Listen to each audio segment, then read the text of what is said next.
శ్రీమాత్రే నమః. వాగర్ధావివ సంపృక్తౌ వాగర్ధా ప్రతిపత్తయే జగతః పితరం వందే పార్వతీ పరమేశ్వరం. ఈరోజు కాలచక్రము గమనిస్తే శ్రీ విశ్వావసునామ సంవత్సర మార్గశిర మాసము, హేమంత ఋతువు, దక్షిణ ఆయనము. తేదీ 12/12/2025. సూర్యోదయము ఉదయము 6:21. సూర్యాస్తమయము సాయంత్రము 5:27 వరకు ఉంటుంది.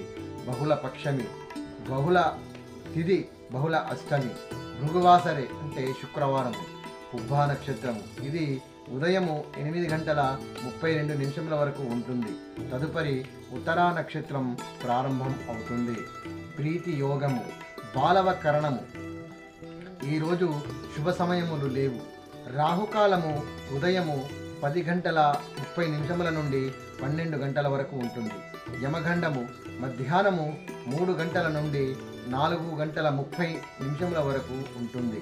దుర్ముహూర్తము ఉదయము 8:24 నుండి 9:12 వరకు ఉంటుంది.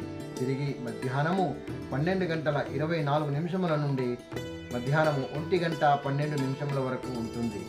వర్జము మధ్యాహ్నము 3:55 నుండి సాయంత్రము 5:33 వరకు ఉంటుంది.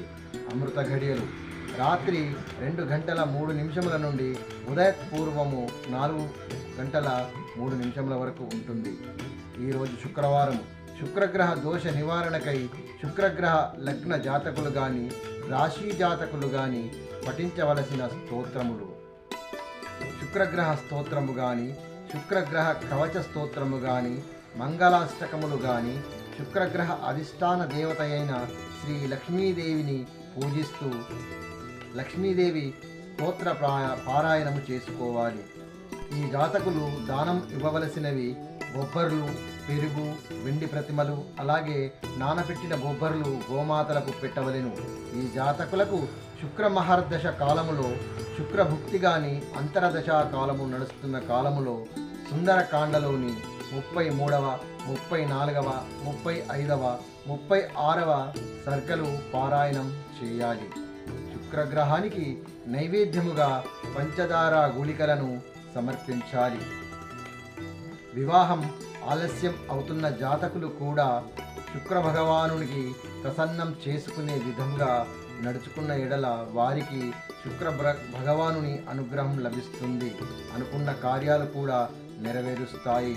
ఎందుకంటే ఈరోజు పుబ్బా నక్షత్రము, ఇది శుక్ర భగవానుని యొక్క నక్షత్రము కనుక ఈరోజు శుక్ర భగవానుడు బలంగా ఉన్నాడు.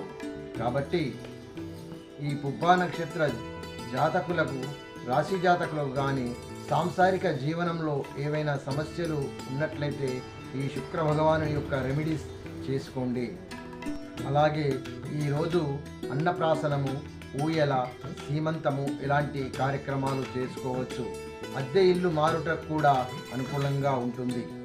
పుబ్బా నక్షత్రంలో పుట్టిన జాతకులు పఠించవలసిన విష్ణు సహస్ర నామములు: 1వ పాదం వారు 41వ నామమును, 2వ పాదం వారు 42వ నామమును, 3వ పాదం వారు 43వ నామమును, 4వ పాదం వారు 44వ నామమును పారాయణం చేసుకుంటూ ఆ కరుణామూర్తి అయిన శ్రీ లక్ష్మీనారాయణుని కరుణా కటాక్షములు పొందగలరు. తిరిగి మళ్ళీ కలుద్దాం.